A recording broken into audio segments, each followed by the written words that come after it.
మనతో పాటు డాక్టర్ సుధీర్ ధారా గారు ఉన్నారు. Welcome sir once again. Hi అండి. వాళ్ళని ట్రీట్ చేయడమే కాకుండా ఒక 2-3 సెషన్స్లో వాళ్ళకి రిలీఫ్ వచ్చి అలాగే వాళ్ళ పెయిన్ని గమనిస్తూ మళ్ళీ 6 నెలల తర్వాత if they have any more discomfort దాన్ని మళ్ళీ ఏదైనా సర్జరీ అవసరం లేకుండా పోస్ట్పోన్ చేస్తారు. సర్జరీ అవసరం లేకుండా ఏ దీర్ఘకాల నొప్పి అయినా కానీ నేను కరెక్ట్గా అసెస్ చేసి కరెక్ట్గా ట్రీట్ చేసి కరెక్ట్గా పేషెంట్ ఫాలో అయితే ఒక 3-4 నెలల తర్వాత ఆ పేషెంట్కి ఆమె డాక్టర్ అంతే, వాళ్ళకి తెలిసిపోతున్నాయి. నా దగ్గర రావరు కూడా వాళ్ళు. ఎందుకంటే అంత విశదీకరించి వాళ్ళకి ఎక్స్ప్లెయిన్ చేసి చెప్పి వాళ్ళు ఫాలో అయినారనుకో ఇంకా రారు కూడా. ఎప్పుడో 5-6 సంవత్సరాలకి ఎక్కడైనా కనపడినప్పుడు ఎప్పుడైనా పెళ్ళిలోనో లేదంటే ఎక్కడైనా షాప్లో కనపడి బాగున్నారు సార్, బాగున్నాను నేను సార్ అంటే మనం చాలా సంవత్సరాలు కొన్నిసార్లు మర్చిపోతున్నాం. మనం ఎప్పుడో వైజాగ్లో ఒక పెళ్ళికి వెళ్తే ఒక ఆమె వచ్చారు, ఆవిడ కూడా ఆ పెళ్ళికి వచ్చారు. సార్ నేను సార్ 4 years బ్యాక్ నేను మోకాలు ట్రీట్మెంట్ తీసుకున్నాను అని చెప్పి. నిజంగా గుర్తులేదు, కాకపోతే గుర్తు తెలిసినట్టు యాక్షన్ చేసి బాగున్నారు కదా అంటే అంతా బాగుంది సార్, తర్వాత నేను 3-4 పేషెంట్ పంపించాను సార్ వచ్చారమ్మా నీ పేరు చెప్పారు ఊరికి అట్లా అంట.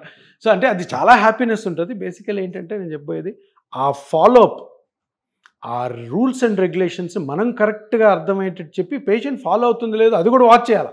అంతే కదా, ఫోన్ కాల్స్ తోటి వచ్చినప్పుడల్లా అడగడం అది చేయండి. ఈ ట్రీట్మెంట్ ఎక్సలెంట్గా ఉంటుంది. పేషెంట్లు కూడా ఆ హాస్పిటల్ ఈ హాస్పిటల్ తిరగాల్సిన అవసరం లేదు. ఈరోజు మీకు మోకాలు నొప్పి వచ్చింది, ఈరోజు మోకాలు నొప్పి ట్రీట్మెంట్ తీసుకున్నాక కరెక్ట్ రూల్స్ అండ్ రెగ్యులేషన్స్ పాటిస్తే మిగతా జాయింట్స్ కూడా అరిగే ఛాన్సెస్ చాలా తక్కువ. సో పుట్టిన ప్రతి వ్యక్తికి మోకాలు సర్జరీ అక్కర్లేదన్నమాట. అయితే ఏ సర్జరీ అవసరం లేదమ్మా. కానీ అంటే ఇది జబ్బు కానివి డీజనరేటివ్ కండిషన్ అంటే దీర్ఘకాలంగా వచ్చే వయస్సు రీత్యా అరుగుదలతో వచ్చే నొప్పులకి డిసీజ్ ఉన్నాయనుకో కొన్ని, ఇప్పుడు క్యాన్సర్ డిసీజ్ ఉంటాయి దానికి సర్జరీ చేయాల్సిందే. అపెండిక్స్ ఉంటుంది సర్జరీ చేయాలి, కెటరాక్ట్ ఉంటుంది సర్జరీ చేయాలి, టాన్సిల్స్ ఉంటాయి సర్జరీ చేయాలి. కొన్ని సర్జరీస్ తప్పకుండా చేయాలి. కొన్నిటికి ఏవైతే మన రొటీన్ డైలీ యాక్టివిటీస్ మన లైఫ్ స్టైల్ వల్ల జరిగే వాటికి రాకుండా చూసుకోవడం బెస్ట్. ఒకవేళ వచ్చినా కూడాను పెద్ద ఆపరేషన్స్కి వెళ్ళ అవసరం లేదని చెప్పేదే మన ఈ రీజనరేటివ్ థెరపీ. సార్ నాకు ఎప్పుడూ డౌట్ వస్తుంటుంది, అసలు ఎందుకు ఆర్థోపెడిషియన్స్ మీ మెథడాలజీని అసలు ఒప్పుకోరు? ఒకవేళ ఎందుకంటే మీరు ఇంత బాగా ఇంతమందికి చేస్తుంటే వాళ్ళు బోన్స్ జాయింట్స్ తోటే పని కాబట్టి వాళ్ళు ఎందుకు ఇచ్చేయరు? అంటే ఆర్థోపెడిషియన్స్ అని కాదు, ఆర్థోపెడిక్స్ కూడాను పాతకాలం నుంచి లేదు. ఆర్థోపెడిక్స్ ఎప్పుడైతే ఎంటర్ అయిందో జనరల్ సర్జన్స్ అపోజ్ చేశారు.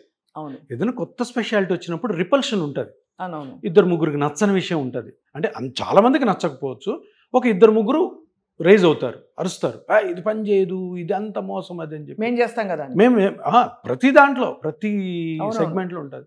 సో ఇది నార్మలే. ఈ హర్డల్స్ ఫేస్ చేయాల్సిందే, ఈ ఆటంకాలను దాటుకొని వెళ్ళాల్సిందే.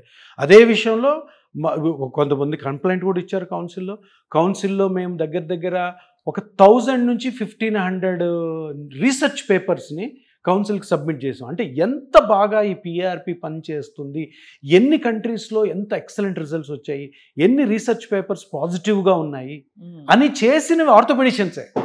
ఈ 1500 ఆర్టికల్స్ మేమేం సంపాదించాం, ఇంకో కొన్ని వేల ఆర్టికల్స్ ఉంటాయి ఏవి రీసెర్చ్ పేపర్స్, అవన్నీ చేసింది ఆర్థోపెడిషియన్స్, పెయిన్ స్పెషలిస్ట్ కాదు. ఇవన్నీ చేసింది వాళ్ళు. చెప్పింది ఏంటంటే సర్జరీ అన్నది లాస్ట్ రిసార్ట్. ఈ మధ్యలో ఈ రీజనరేటివ్ థెరపీ కరెక్ట్గా పేషెంట్ని ఎక్స్ప్లెయిన్ చేసుకొని చేయడం ద్వారా మనం సర్జరీని ఇతరత్ర వేరే ట్రీట్మెంట్ అన్నిటిని కూడా పోస్ట్పోన్ చేయొచ్చు. ఈ 1500 ఆర్టికల్స్ మొత్తం కూడా కౌన్సిల్కి సబ్మిట్ చేసాం. కౌన్సిల్ ఆల్మోస్ట్ లైక్ మొత్తం వాళ్ళు కూడా అర్థం చేసుకున్నారు. ఆల్మోస్ట్ లైక్ ప్రతి ఒక్కరికి అర్థమైన విషయం ఏంటంటే రీజనరేటివ్ థెరపీలో సత్తా ఉంది. రీజనరేటివ్ థెరపీని ప్రతి ఒక్కరు ఆప్ట్ చేసుకోవచ్చు. మోకాళ్ళకి కానీ, షోల్డర్కి కానీ, స్పైన్కి కానీ, ఇతరత్ర ఏ డీజనరేటివ్ కండిషన్, ఏ అరుగుదలకైనా కానీ. అది యాక్చువల్లీ అంటే ఆబ్వియస్లీ దట్ ఎక్స్ప్లెయిన్స్, అంటే బికాజ్ ఈ అపోజిషన్ వచ్చినా రాకపోయినా మీకైతే పేషెంట్లు బాగా పెరుగుతున్నారు. చాలా మంది ఎవరైనా ట్రీట్ చేస్తుంటారు సార్ ఇప్పటివరకు? నాకు 5 centers ఉన్నాయి కదా, 5 centersలో ఎక్కువ నీ జాయింట్స్ చేస్తుంటాం. మోర్ దెన్ 50,000 to 60,000 నీ జాయింట్స్ ఉండొచ్చు రఫ్గా. డేటా అంతా చేయట్లేదు ఇంకా. సార్ ఇప్పుడు PRPలో అడ్వాన్స్మెంట్స్ కూడా వస్తున్నాయి, సూపర్ PRP అని విన్నాం. సో మీ దగ్గర సూపర్ PRP చాలా పాపులర్ ఇప్పుడు. అవును. What is super PRP actually? How is it different sir from? ఇప్పుడు PRP అంటే platelet rich plasma therapy. Plasma, బ్లడ్లో ప్లాస్మా ఉంటుంది, ప్లాస్మా మీద ప్లేట్లెట్స్ ఉంటాయి, ప్లేట్లెట్స్ మీద గ్రోత్ ఫ్యాక్టర్స్ ఉంటాయి. ఈ గ్రోత్ ఫ్యాక్టర్స్ అన్ని జనరల్గా PRP ఎక్స్ట్రాక్షన్ తోటి 5 to 10 lakh per cubic millilitre of బ్లడ్లో 5 to 10 lakh ప్లేట్లెట్స్ ఉంటే దాన్ని మనము ఎక్కడైనా జాయింట్లో కానీ లిగమెంట్లో కానీ స్పైన్లో ఎక్కడేసినా కానీ రీజనరేషన్ రీగ్రోత్ అవుతుంది అన్నది ప్రిన్సిపల్. అదే ఈ 5 to 10 lakhs 40 lakhs అయితే అవును, ఇంకా రీజనరేషన్ ఇంకా రిపేర్ ఎక్కువ అవుతుంది.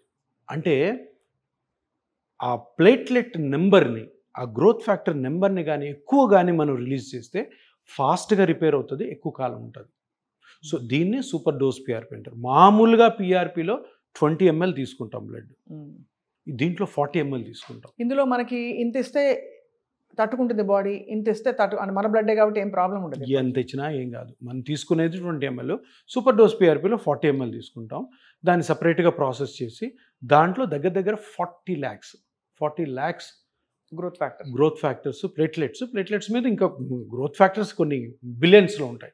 ఆ గ్రోత్ ఫ్యాక్టర్స్ రిలీజ్ చేయడం ద్వారా దానికి ఇంకా ఫాస్ట్గా ప్లస్ ఆల్సో లాంగ్ లాస్టింగ్గా రిపేర్ ప్రాసెస్ జరుగుతుంది, ఎక్కువ కాలం ఉంటుంది.